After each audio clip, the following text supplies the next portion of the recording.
ازيكم يا شباب، عاملين ايه؟ النهارده انا رايح اصلح العجله بتاعتي. زي ما انتم شايفين دي عجله كهرباء.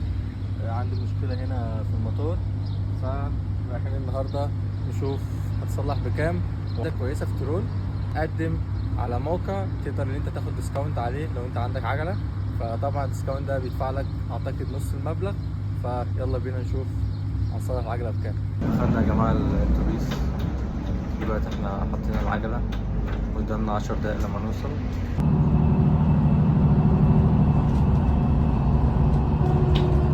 لسه نازلين بندور على المكان اسمه كريز بايك في وسط بنوف. شركة هنا من كريز بايك، فهم مش عارفين ايه المشكلة اللي في العجلة، وكان في مشكلة في الموتور. فدلوقتي رايح مكان تاني انا وواحد صاحبي، فهنشوف العجلة هتتصلح ازاي ولا هنعمل ايه. عشان مشكلة الموتور بيبقى لازم اروح لحد متخصص شوية. يلا بينا. دلوقتي رايح أرباية كمر مع واحد صاحبي ما جاتلوش الكلمة بونص.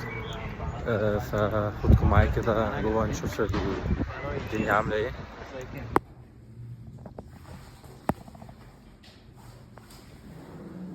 خرجنا من أرباية كمر.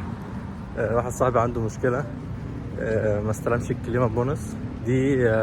بتيجي لازم تكون شغال 6 شهور هنا في النمسا، وبتجيلك هي معناها اللي هي محافظة على البيئة. يعني بتجيلك 196 يورو. صراحة كويسة جدا. زيل بارك، رايحين نلعب شطرنج. So wrong, but still